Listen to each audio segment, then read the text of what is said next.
Want to give James a minute or two, or do we want to just go ahead and start? I'm fine with waiting.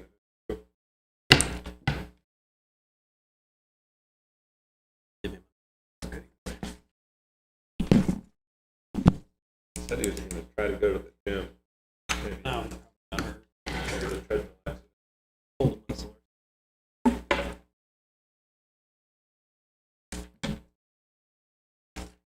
I say maybe he got his spot.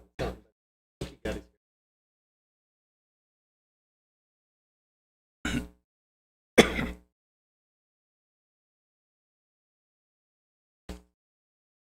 Fell off a treadmill in high school.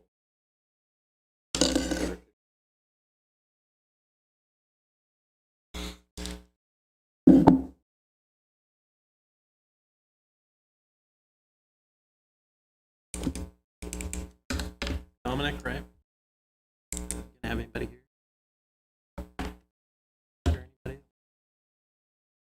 C? You like C? Worked for Rawls before, right? You went to, did you go to the academy in Columbia? Where did you?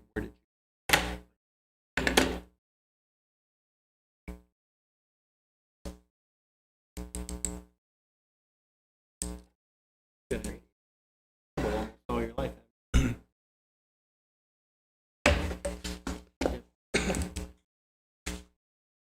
You see James out there by chance? No. Want to sit in for him tonight? You want to sit in for him tonight? Yeah, I should do that. Sure. Work for him. It counts for something.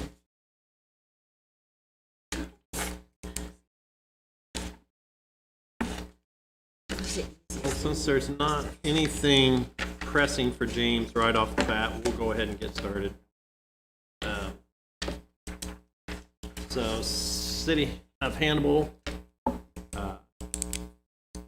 City Council meeting, Tuesday, January 16th, 2024, 7 p.m. Call the roll. Councilman Bronke, Present. Councilman Phillips, Here. Councilman Welch, Here.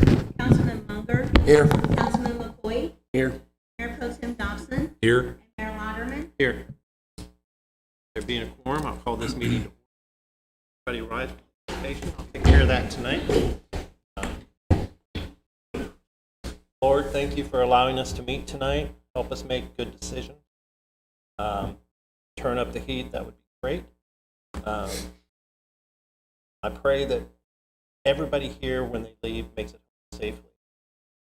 And a special prayer to all the people that have been out helping clear our streets, making them drivable, and to our fire department that put in a lot of work the other day in super cold weather and did a name. Amen.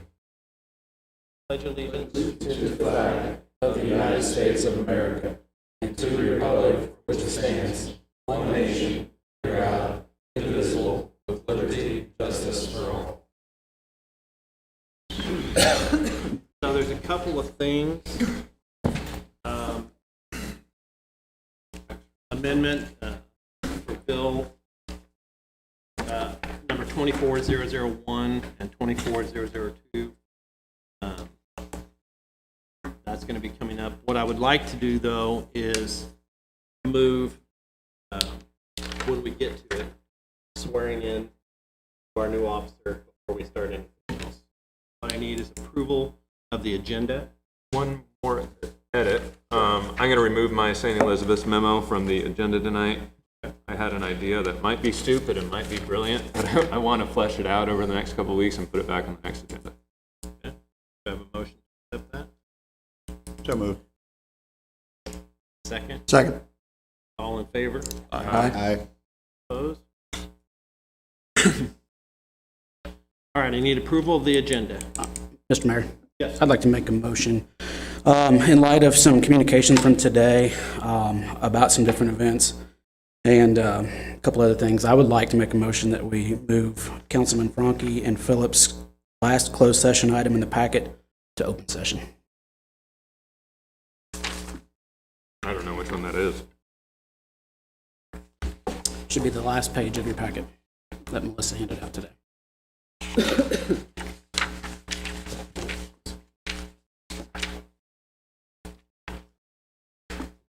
I'll second his motion.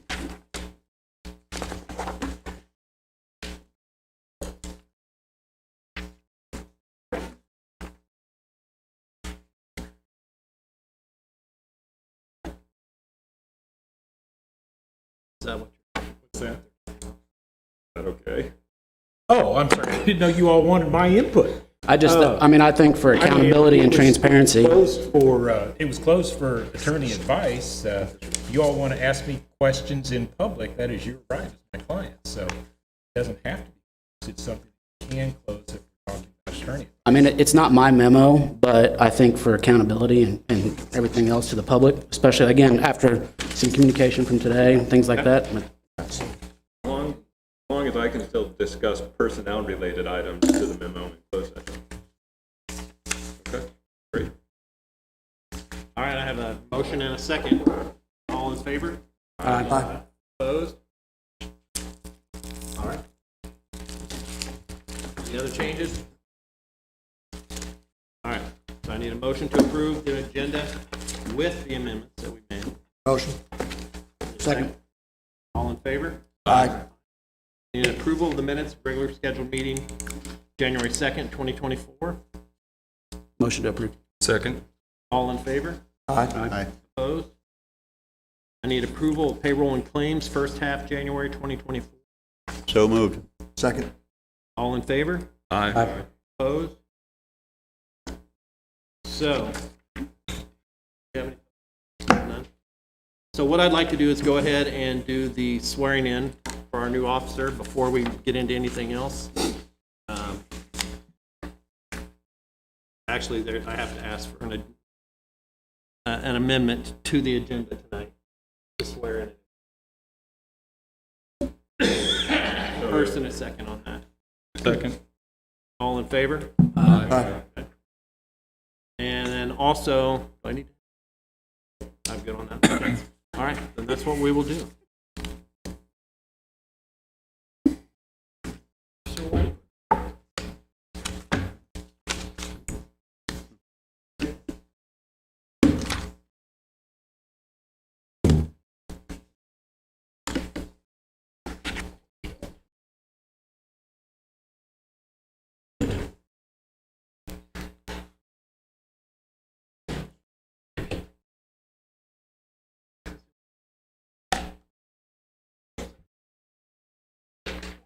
So,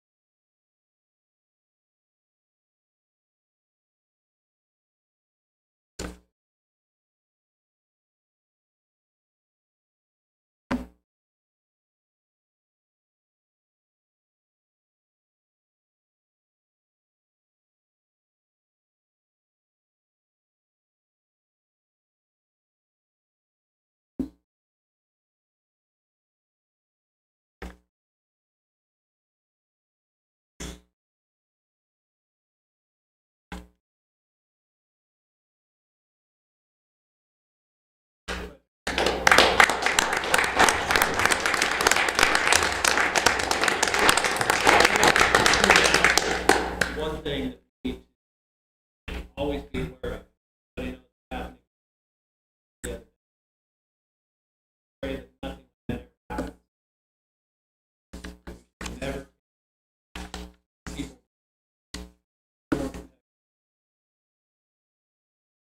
As city council.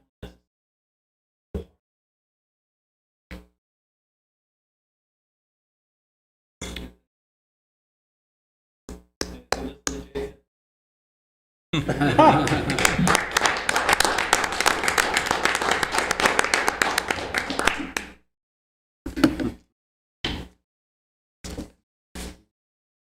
right.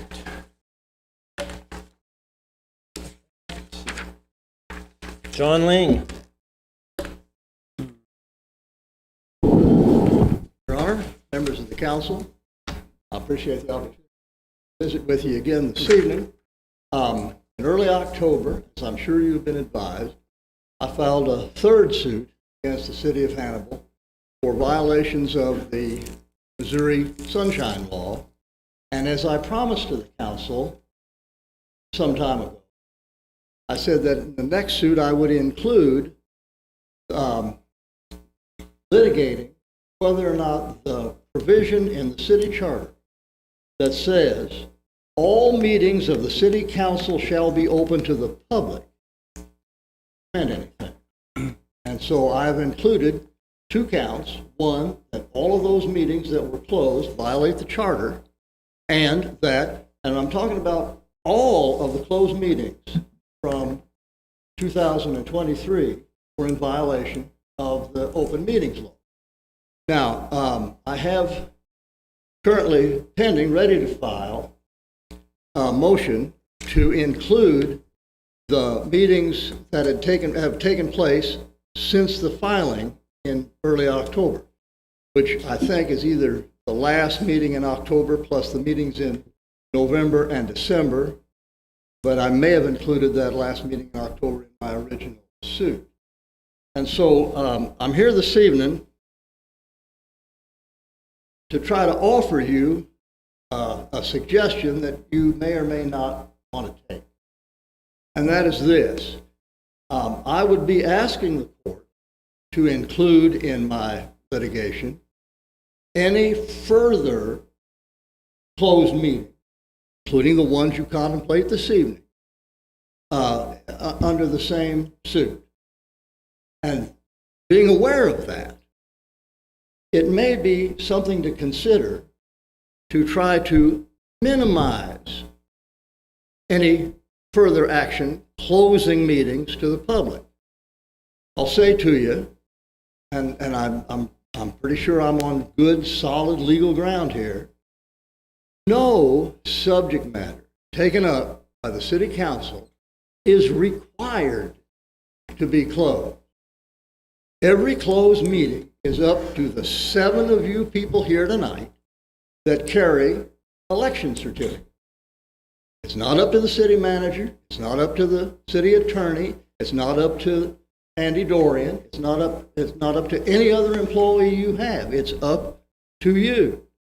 And so I would think that looking at the situation that we have, where you are currently in litigation, and let me insert here that your attorney from St. Louis County filed a motion for change of judge, or an application for change of judge, which is automatically granted. And the Office of State Courts Administrator has not assigned a judge to the case yet. But I'm sure that will be coming along in due time.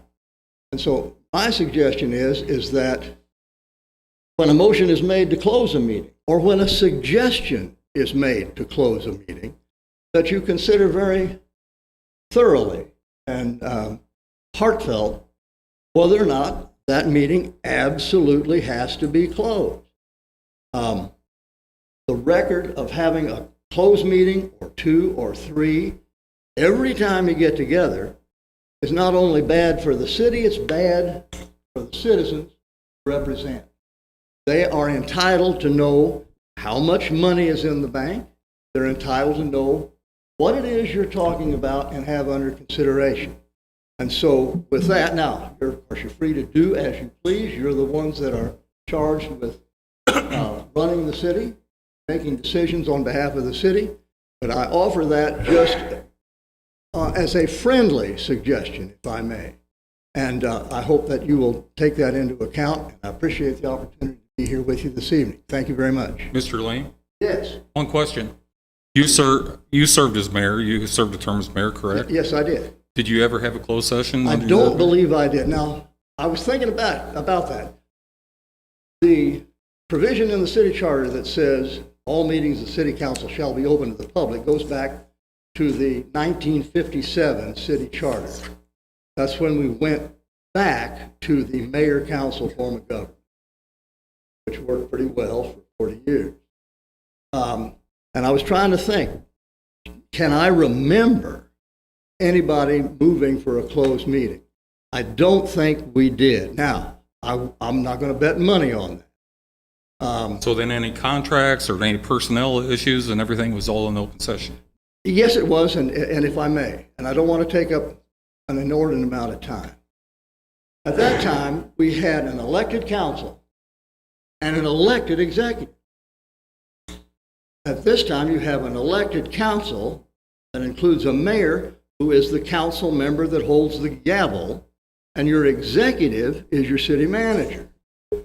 In those original, under the original days of the charter, if there was a contract to be negotiated, if there was litigation to be managed, it was up to the executive to bring that with his or her recommendation to the council. Negotiations were done by the executive. And I don't know whether that fits the city manager form of government as it did with mayors, but that was the way it was. And after my time, I think it's safe to say, maybe not being aware of the provision in the charter, there were closed meetings held by the city council. Thank you. Mr. Lang. Yes. I think there's a little bit of confusion on my part. Your lawsuit states that you want all closed meetings eliminated.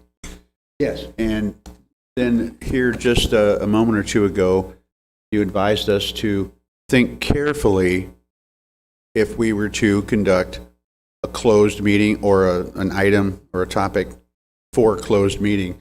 So I'm trying to decide if you are holding the line for trying to reconcile that? for all across the board, or most, or some. Well, How do you answer that? What I'm giving you is what may be your best legal strategy. My position, as I have enunciated in this petition I filed in the As Marion County outlined in your suit. Circuit Court, is that the charter says all meetings of the city council shall be open to the public. That's what it means. So I don't believe the city council is authorized by the charter to conduct a closed meeting. But that's been done. It's being done tonight. And it may come up again in February, and March, during the pendency of this litigation. And so what I'm saying is, if you insist on doing that, no matter what you think the charter says, give it careful consideration, because it's going to add perhaps another issue to litigation that is currently. And I think that's fair on my part to tell you that if there are further closed meetings, I will ask the court to permit me to add those as part of the litigation. Okay. Fair enough? Thank you all. Thanks, John. Thanks, John. All right, Margie Tucker, Hannibal Nutrition Center. Melissa, you are going to present this tonight. Margie contacted me today, and she is ill. So this is just the renewal of the service agreement. And she's asking council for the fiscal year 2023 for budget. The appropriation is $1,157 for the service agreement with the Hannibal Nutrition Center. Mayor, I asked her to send the council some information since she wasn't going to be here when that package. And basically wrote that in their 2023 fiscal year, they served 120,000, with 2/3 over 80,000 to home delivered participants. They served approximately 600 to 700 meals per day, with our drivers driving 232 miles per day. They also served another 80,000 to the 2 state contracts that they have. These meals are served 3 times a day, 365 days a year. She also wrote up there, Mayor, that while they understand that it's trying time for all for everyone, they are seeing an increase of approximately $10,000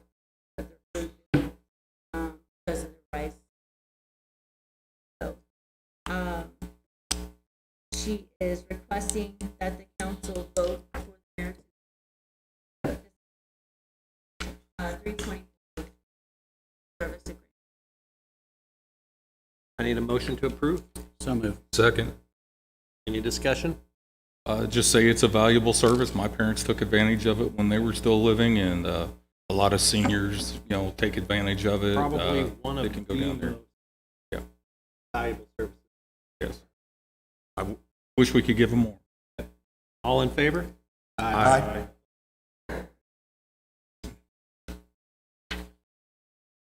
So, under myself, have an appointment to the library board. For a first reading, Jessica Gilmore, appointment for a term to expire June 2024. Have a reappointment to the airport commission, first reading. Dawn Bastian, reappointment for a term to expire September 2026. St.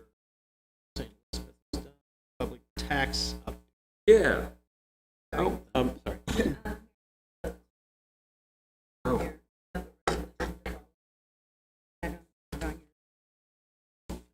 On mine,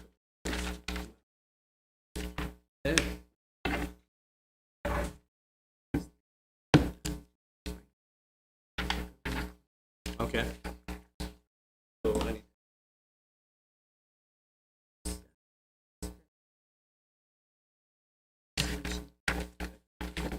Also under mine, I do have resolution number 2496-24, closure of information to follow for. All right, now.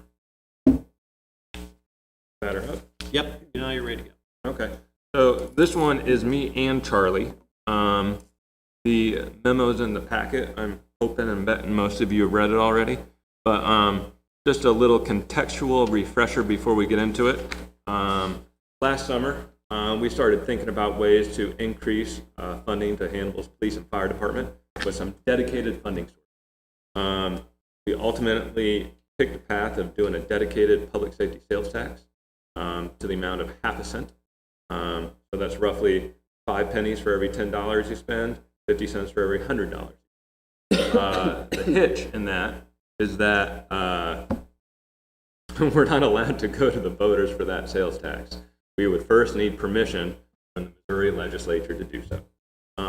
Thankfully, these sorts of sales taxes are starting to be pretty common throughout the state, and common enough to the extent that on a normal legislative calendar, multiple such legislative efforts are successful to give political subdivisions the ability to seek these sales taxes.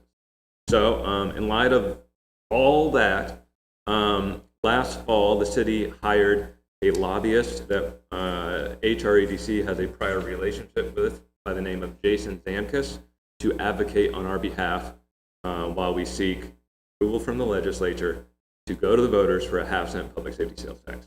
I got a call from Jason last Tuesday on the way back from some work in Indiana, and the high-level details are basically that our state rep, Lewis Riggs, has introduced a bill on our behalf, and other state reps for other areas have done the same for their areas.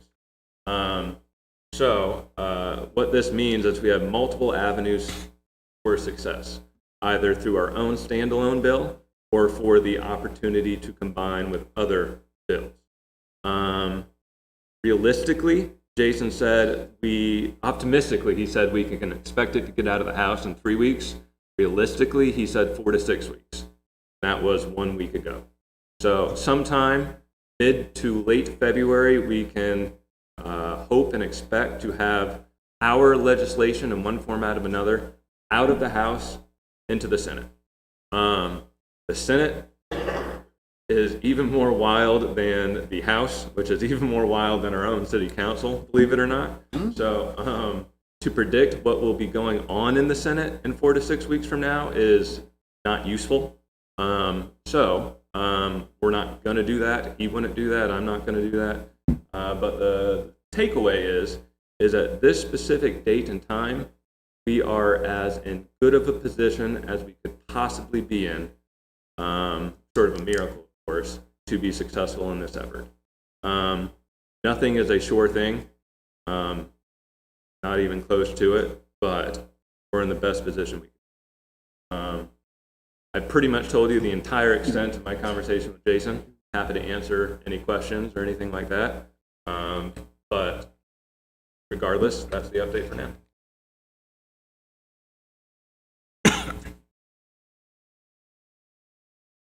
Okay. Thank you, guys. So if we would Thank you. get an answer from Yeah. some miracle, Yep. we would need to have something from them by probably mid-June in order to put it on a ballot, the last ballot. Yep. So you and I talked about this briefly, and thanks for bringing that up. It's good to start prepare ourselves for those sorts of timelines. So the way it works, generally speaking, I want to leave myself some wiggle room here, is that these things typically get passed in May, but the governor, for reasons all of his or her own, takes their time in deciding what they will sign. So technically, it won't get signed, sealed, delivered until August. We have until the end of August. Yep. And so I hadn't discussed this with James before, and I mean, we can of course discuss this tonight, or instead of putting him on the spot, give him a little breathing room to think about it. But what the mayor and I talked about a week or two ago is maybe, God forbid that we're successful in getting it through both the House and Senate, and we're waiting on the governor, we can go ahead and potentially start a first reading process. That way, the moment that thing gets signed, we're up against the deadline, we can call an emergency hearing for a second hearing to get it on the November 2024 ballot. James, is that plausible? If you don't want to answer right now. No. It's fine. I mean, I'm not going to be having any more intelligent of an answer later than I will now, because I understand what the issues are. What the issue would be is, are we barred taking things up before it's been a risky run?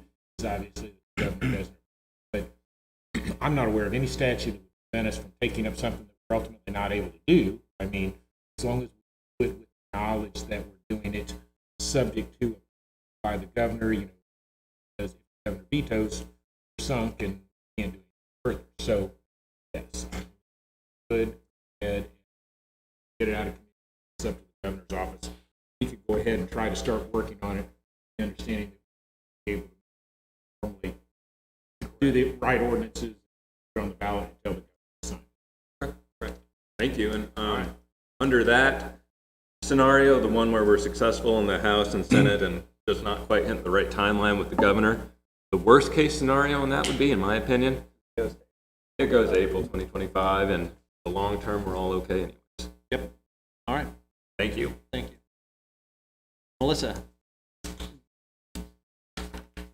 Mayor, council, before I start this, I got the city's website, so we're really excited. Be a couple days working out the bugs. Everything. Super excited Good that news. the new website.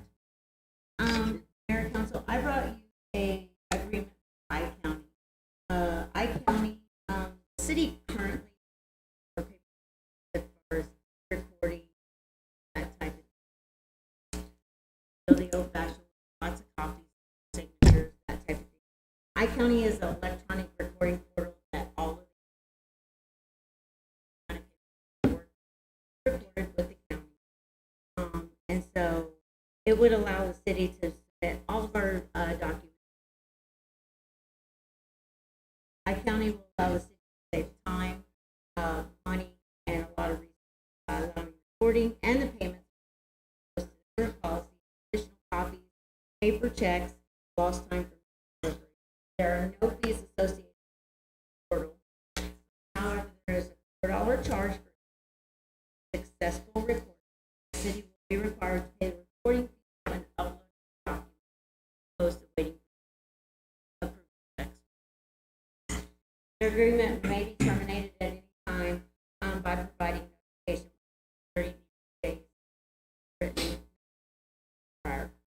Currently, counties are moving forward. Documents, like, documents that allow us to file documents, Marion and Rome, but any number of counties. At this time, I request execute electronic recording software license agreement and authorization I-County for the e-recording of all documents with each respective county. Mayor, if I could, just real quickly, I have reviewed the contract. I have no objections to it. I would also say, as a real estate professional, this is the way of the future. It eliminates several problems that just been happening more and more. Documents getting lost in the mail, et cetera, et cetera. Our mail system is just not as reliable as it was, say, 10 years ago. I think this is an appropriate city to go. And the $4 fee, while it's certainly more expensive than putting it in regular mail, it's not that much more expensive. And if you do it that way, you know the document is received, not received. All you have to do is send it again. So I would recommend, I hardly ever recommend things, but I would recommend this is probably an appropriate city. There's no problem with being able to right off the bat. I mean, it is their requirement. What we're talking about is if you guys have already told the clerk to record stuff, it's a matter of approving it in advance or approving it after the fact, getting a check request, et cetera, et cetera. And again, it's not 1995 anymore. It's, you know, we are now in a different century, and I think it would be best for the city to stay as far forward on the curve as they can. If I'm hearing this right, it's $4 increase per deed, yet time saving, postage, all that we don't have to worry about. So From $36 to $46.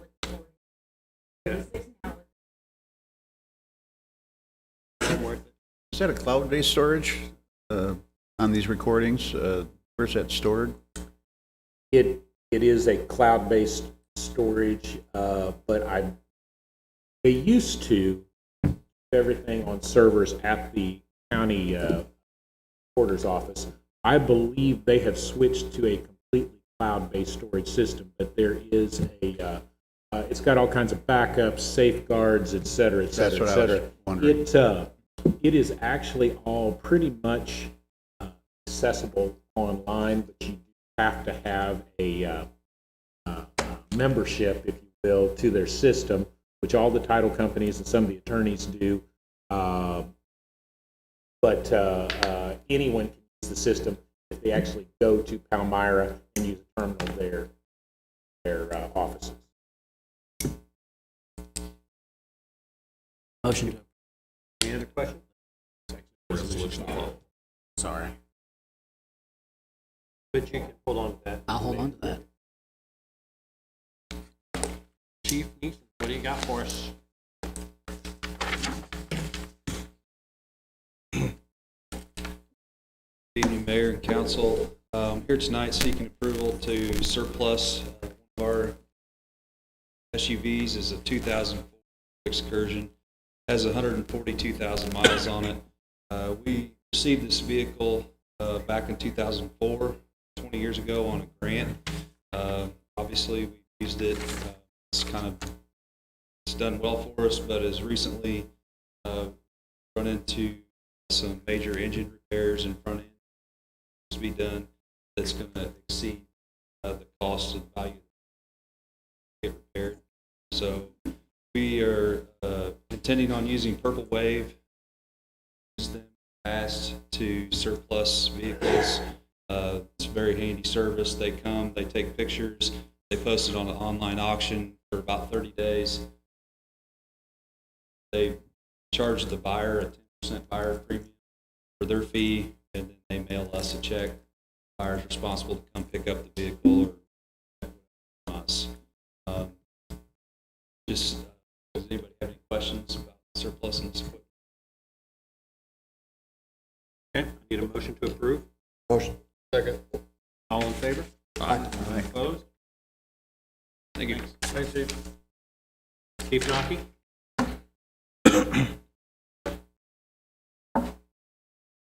Chief Nocky for this one, or emergency management director? Doesn't really matter at this point. It all blends together. So, in December, I was made aware of a mini grant, through SEMA, the State Emergency Management Agency. It was some leftover funding from the Emergency Management Performance Grant, which is money we usually receive anyway to help offset some emergency management costs. It was up to $50,000 with no match. So we applied for a new outdoor warning siren to replace the one just behind us here on Center Street near 5th.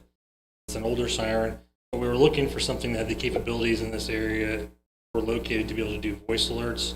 So we could have the ability to alert people if like a levee breach was imminent or something like that. So the current siren is, if you look at it, it's one of the motor-driven ones, probably from the 60s. Doesn't have that capability. It's worked well for a long time. However, this new stuff is a lot more advantageous for us to use. We can do a lot more with it. So we put it through the grant, and they sent a notification that we were awarded the grant tentatively. However, I do have to jump through some hoops with FEMA regarding the site selection. Go take a bunch more pictures of the ground and the hole that we digged. I just need approval for the subaward agreement so that the mayor can sign, so we can get that ball rolling. It should be, we would have to purchase it, and then they would reimburse us the full amount once it's completed. Any questions? Make a motion to authorize the mayor to sign the grant application. All in favor? Aye. All opposed? Thanks, Chief. Mike?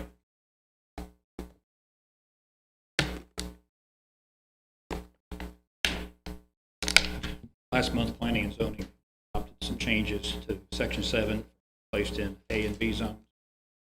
Square footage, some sizes, minimum sizes, some building materials. Also changes to terminology, attached garage versus detached. Some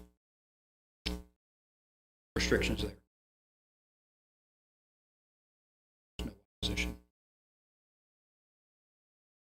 Do we want to reschedule?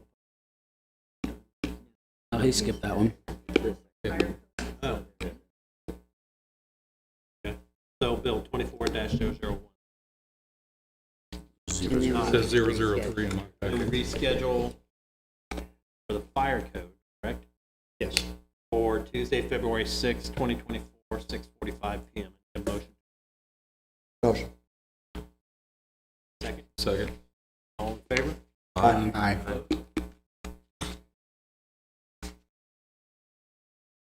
So is this in Charlie's turn now, or are we waiting until after the next stuff?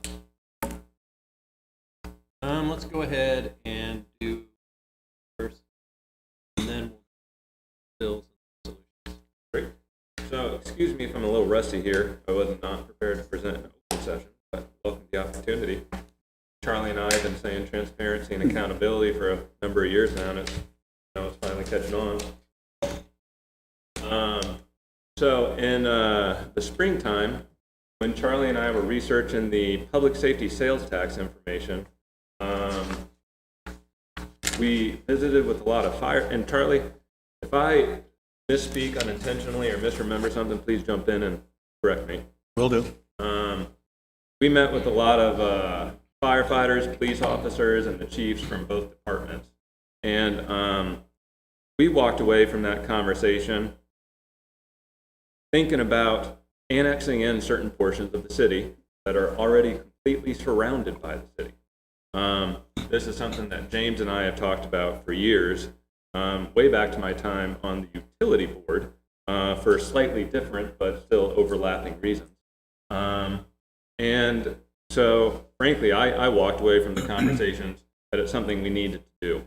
I don't know how Charlie particularly felt, but we both agreed that you can't do anything before you get some education. So in I don't know, this is still a closed record. Am I allowed to discuss it? Regarding, A certain directive we gave you in June of 2023. it's girls, look, the confidentiality is attorney-client privilege. And in this case, you all asked me to do some legal research, which I've done.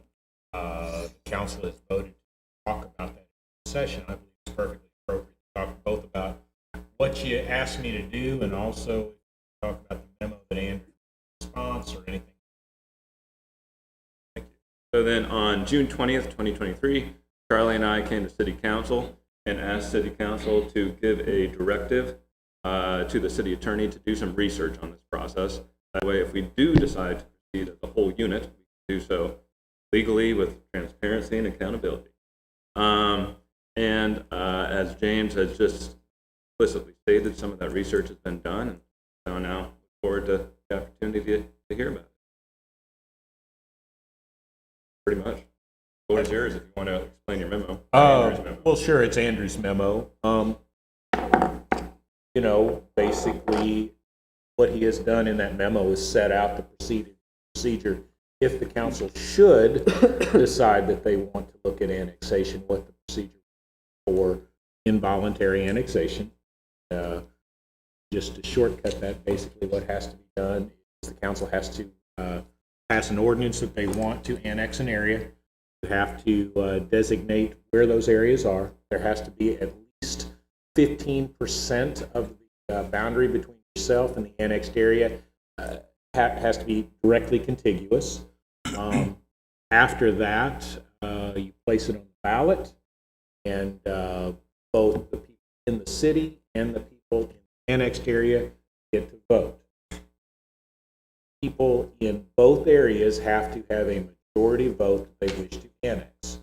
If the people in the area to be annexed not wish to be annexed, and there's not a majority vote there, but there is a majority vote within the city, then within 120 days you have a second election, and at that election you compile all of the votes as one unit, and if there's a 2/3 majority, that area is thereafter annexed.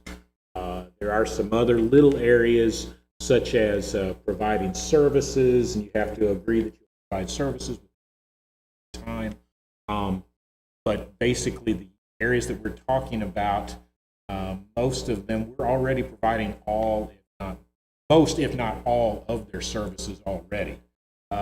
So it's one of those things where it would not be a problem for the city to step up. So that was the bulk of that memo. He didn't ask us to make any recommendation regarding whether we thought he should or not. I believe just wanted to understand what the process would be and what the city's rights and responsibilities were if at a later date it made that decision. So that's where I think we are now is if you guys are interested, you need to think about that. You know how I feel about annexation, especially this 100%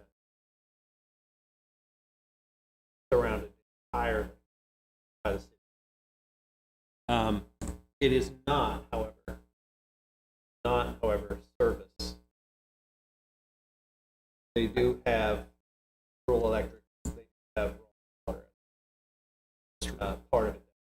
But they do have city sewer. We do provide street, fire. So there are services that we already provide. And Mayor, it also depends on which section you're talking about. I mean, there's areas where we provide more services. There's Correct. areas where we provide fewer services. In regards to areas where they already have someone else providing electric and water, Right. that would continue unless there's a whole different process that would have to be gone through if the Correct. city wanted to provide those services. So it's not as if they would lose those. That's not addressed in Andrew's memo. Right. That I just happen to know because I've looked at things for the Board of Public Works to understand what our rights and responsibilities are in regard to our neighboring utilities. That where some there are various overlaps. So let me explain where I fit on this. I wholeheartedly believe that the city of Hannibal needs to look at annexation, not just in these areas, but also outside of the current city limits or south.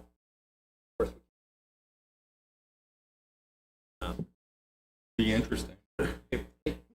There may be some people east of us that would like to be. But while annexation is a always on my mind, it should be on the mind, because in order for your city to grow, you need to have room to. It is, however, not something that's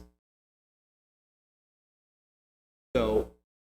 It would behoove everybody to think of put their own thoughts together, so that down the line, if we choose to pursue this, you all have your own thoughts, especially the council people that some of these places fall under.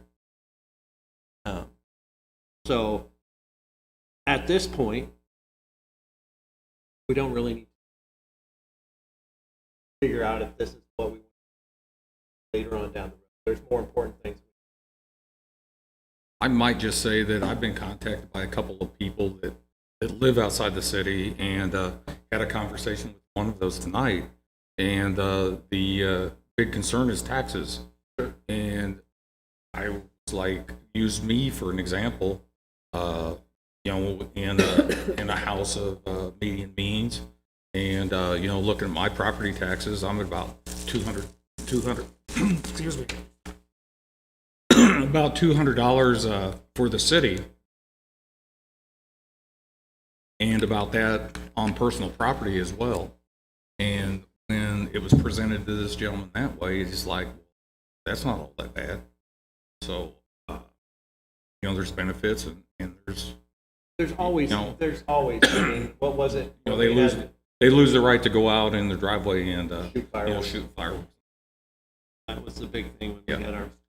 Because none of the citizens of Hannibal ever. Must be a family tradition. Yeah. So right now it's not a pending issue. I'm not going to say that it won't be at some time in the future. Well, and we know that there's already a petition, Yes. going around. So If you don't mind, I do have one question for the attorney, our attorney, Mr. James. It's called involuntary annexation, but it's really not. I mean, Well, they got to say so. I mean, here's the thing. you could vote, it's not involuntary. It's not, the difference is that there is a separate statute which lays out a very simplified provision on a voluntarily annex. So, and of course, we follow that process all the time. People want to develop a new subdivision. Sure. So in order to make it clear that it's a different thing, they call it voluntary and involuntary, but absolutely. I mean, if people really, really don't want to come in, they get 2 opportunities to vote and tell us so. And if there's not a 2/3 majority of all the people involved, they don't have to come in. So absolutely. I just think that's an important distinction to make, because it is a little misleading. Well, and Councilman, the other issue is that law changed like the 60s or 70s.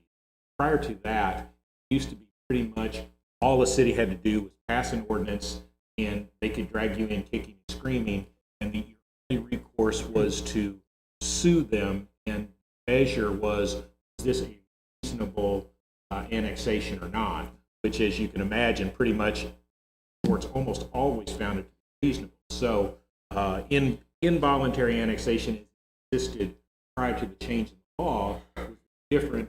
So there's lots of people that still have a sour taste in their mouth about the whole concept of annexation. But the legislature, in their wisdom, made it much more, say, user-friendly, but certainly input-friendly, where they have the opportunity to voice their opinion.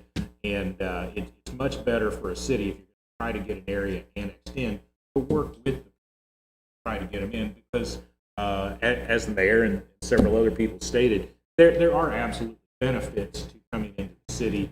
There are things with reductions in your insurance rates, et cetera, because of the services. But Appreciate the explanation. Thank you, James. All right. So, we're doing bill number 24-001, correct? Motion to have the clerk read this, give the bill a second final read. So moved. Second. Okay. Second. All in favor? Aye. Opposed? Bill number 24-001, an ordinance in chapter 29, division article 3, design and development of the revised ordinance of the city of Hannibal regarding section 9-1. Second and final. Councilman Franke? yes. Councilman Phillips? Yes. Welch? Yes. Councilman Munger? Yes. Councilman McCoy? Yes. Mayor Pro Tem Thompson? Yes. And Mayor Moderman? Yes. Declare bill 24-001 fully approved and adopted.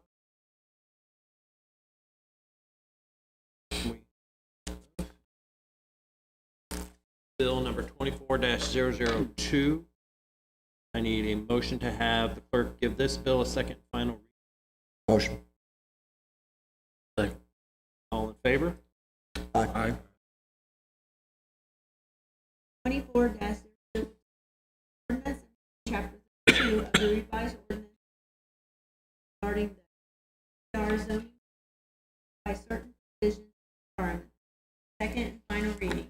Councilman Franke? Yes. Councilman Phillips? Yes. Councilman Welch? Yes. Councilman Munger? Yes. Councilman McCoy? Yes. Mayor Pro Tem Thompson? Yes. And Mayor Moderman? Yes. Declare bill number 24-002 duly approved. Then we have bill number 24-003. I need a motion to have the clerk give this bill a first reading. Motion. Second. All in favor? Aye. Opposed? Bill number 24-003, an ordinance amending chapter 7, building regulations, article 3, housing code of the revised ordinances of the city of Hannibal by adding a new division 6, design and construction standards for standard constructed residential. First reading. Then we have resolution number 2495-24. I need a motion to have the clerk read this resolution and call the roll for adoption. So moved. Second. All in favor? Aye. Opposed? Resolution 2495-24, resolution authorizing the mayor to execute an agreement between the city of Hannibal and I County for the electronic submission of all deeds to the Epic portal, including recording fees. Councilman Franke? Yes. Councilman Phillips? Yes. Councilman Welch? Yes. Councilman Munger? Yes. Councilman McCoy? Yes. Mayor Pro Tem Thompson? Yes. And Councilman Moderman? Yes. I declare resolution number 2495-24 duly approved and adopted on this day. We are going to Nope.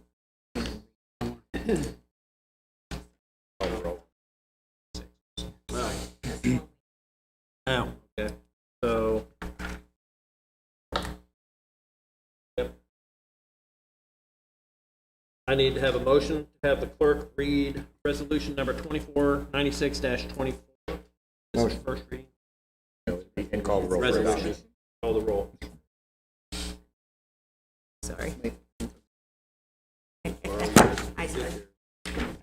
Resolution 2496-24, resolution regarding the closure of information relating to existing security measures of the city of Hannibal. Councilman Franke? Yes. Councilman Phillips? Yes. Councilman Welch? Yes. Councilman Munger? Yes. Councilman McCoy? Mayor Pro Tem Dobson? Yes. Councilman Moderman? Mayor Lamb. Oh, sorry. Mayor Moderman. Yes. All right. I declare, what's it, 496? 2022-24 duly approved and adopted on the state. Motion to adjourn. We have to close the session. No? My bad. That was almost too quick. Listening to John.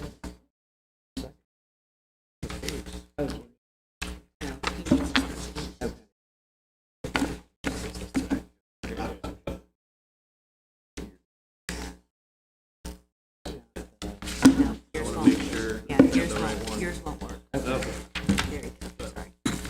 I need a motion to enter closed session in accordance with RSMO 610-21, subparagraphs 1, 3, 12, 13, and 19.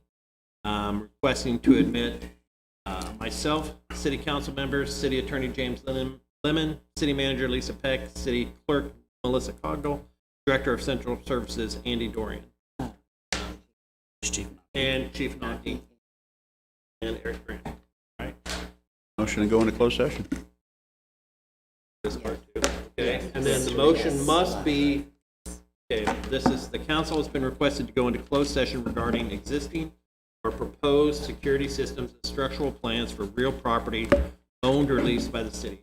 I need a motion that the council find that disclosure of the details of these issues would impair the city's ability to protect the security or safety of persons or real property, and that further the public interest in non-disclosure outweighs the public interest in disclosure of the records, and direct the mayor to execute the resolution submitted with this. Actually, Mayor, you all already voted to do. Yes.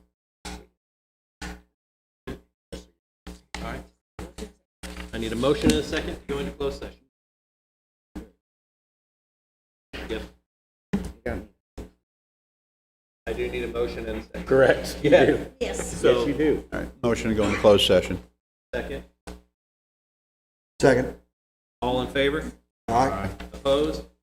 All right. Councilman Frankie, Yes. Councilman Phillips, Yes. Councilman Welch, Yes. Councilman Munger, Yes. Mayor Pro Tem Dawson, Yes. Councilman Yes. Mayor Waterman. Yes. All right. That's it. Grant.